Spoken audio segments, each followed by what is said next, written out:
আসন্ন নির্বাচন নিয়ে দেশের ৫০%-এরও বেশি মানুষ উদ্বিগ্ন, আর প্রায় ২৬% মানুষ নিজেদের অনিরাপদ মনে করছে। রবিবার ঢাকায় সংখ্যালঘুদের ওপর চালানো জরিপ প্রকাশকালে এ তথ্য জানায় সেন্টার ফর গভর্নেন্স স্টাডিজ। এতে বদিউল আলম মজুমদার অভিযোগ করেন, সুষ্ঠু নির্বাচন অনুষ্ঠানে তাদের সংস্কারের সুপারিশ মানা হয়নি। আর ডক্টর দেবপ্রিয় ভট্টাচার্য বলেন, অন্তর্বর্তী সরকারের সক্ষমতা ও সম্ভাবনা শেষ সীমায় চলে গেছে। ত্রয়োদশ জাতীয় সংসদ নির্বাচনকে ঘিরে বিভিন্ন বেসরকারি গবেষণা সংস্থা নানা ধরনের জরিপ প্রকাশ করছে।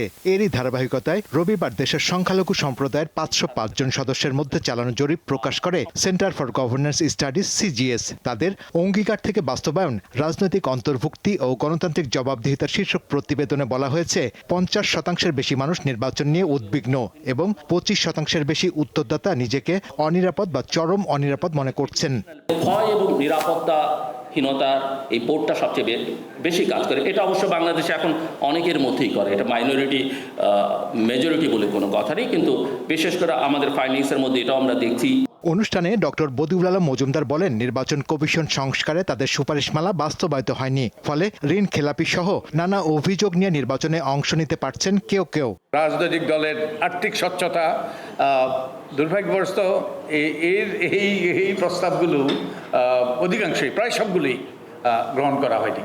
গণতান্ত্রিক উত্তরণের পথ সুগম হোক আমরা চাই, কিন্তু এখানে নির্বাচন কমিশনের সক্ষমতা নিয়ে গুরুতর প্রশ্ন দেখা দিয়েছে। ডক্টর দেবপ্রিয় ভট্টাচার্য মনে করেন, আসন্ন নির্বাচন যথেষ্ট অন্তর্ভুক্তিমূলক নয়, তবে অংশগ্রহণমূলক করার সুযোগ এখনো আছে। অন্তর্ভুক্তি এবং অংশগ্রহণের ক্ষেত্রে যে ধরনের ঘাটতি রয়ে গেছে, এটাকে অস্বীকার করার কোনো সুযোগ নাই। আমরা যদি অন্তর্ভুক্তির ঘাটতি পূরণ করতে নাও পারি এই মুহূর্তে পূর্ণাঙ্গভাবে, কিন্তু অংশগ্রহণের ঘাটতি পূরণ করার সুযোগ এখনো রয়ে গেছে। দেবপ্রিয় ভট্টাচার্য বলেন, পিছিয়ে পড়া মানুষদের ভোটে আনা এবং ভোটের আগে পরে তাদের নিরাপত্তা নিশ্চিত করার দায়িত্ব অন্তর্বর্তী সরকারকেই নিতে হবে। আমরা অংশগ্রহণকে অনুৎসাহিত করছি। শাহরিয়ার ইমন, দীপ্ত সংবাদ, ঢাকা।